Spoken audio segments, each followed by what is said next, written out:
It's so good to be back at Bates, and I want to congratulate all you graduates,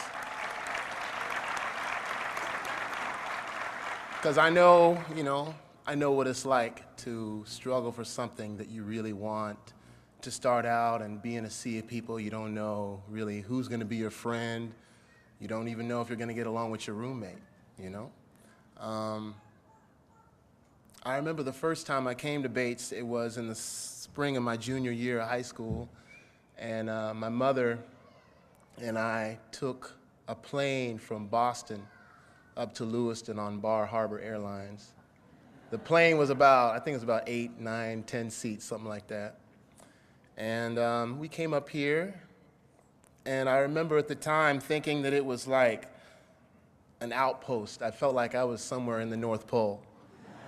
You know, because I come from Colorado. That's where I was born and raised. And it was so far. And at the time, I just wanted to get out of Colorado and see the world. And it's funny that I chose Bates to see the world. But then when I look at all y'all, I can see that you are the world. And even more so than when I was here. When I was here, there was a flavor of international students. There were different people, different ethnicities walking around. But as I see Bates today, I see that that's intensified, and there's even more of you out there. There's a real mosaic, so I want to congratulate you on that as well.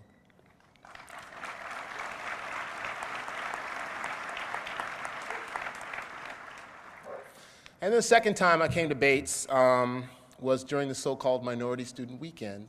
I was a senior in school, and at the time, I remember thinking, being so excited to come here and to meet all these other Black, Latino students, and to dream about coming to a place like this.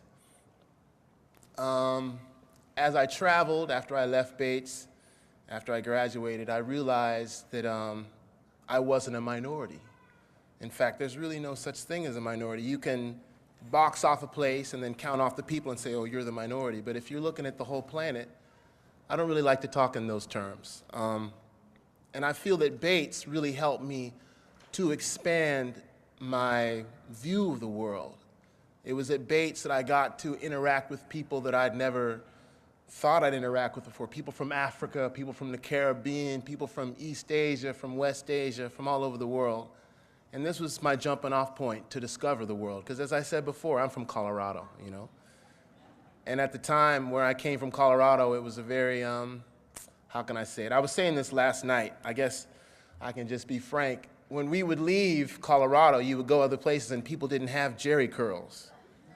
You know what I mean? But we would come back home and we were still rocking the old styles, you know? So there was always a sense that I was behind the times, you know?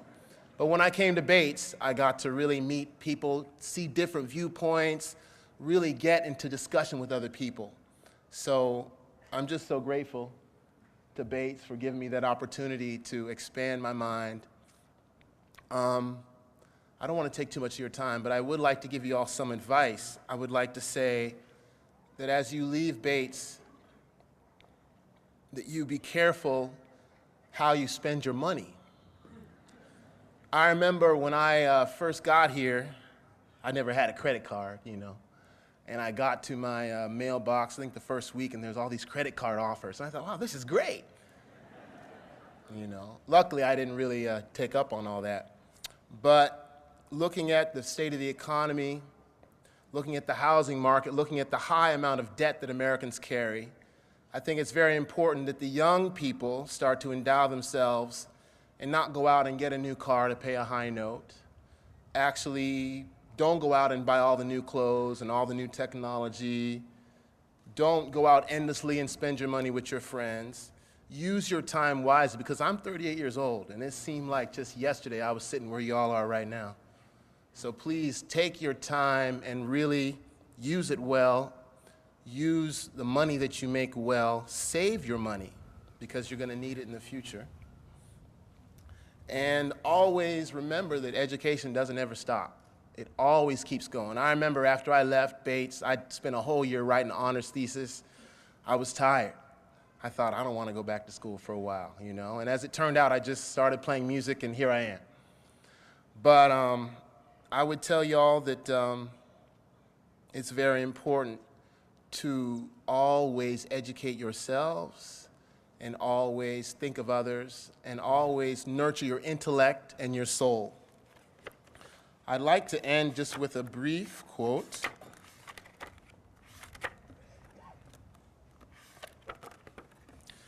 This was said long ago by Haile Selassie, the Emperor of Ethiopia. He said, "The key for betterment and completement of modern living is education. But man cannot live by bread alone.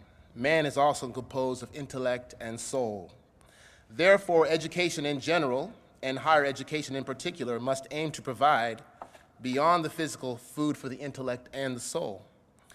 That education which ignores people's intrinsic nature and neglects their intellect and reasoning power cannot be considered true education." And just to close, I remember that the poet Yeats once said that education, it's not filling a bucket, but it's lighting a fire. So I'd encourage you all to keep the fire burning. Bless you. Thank you.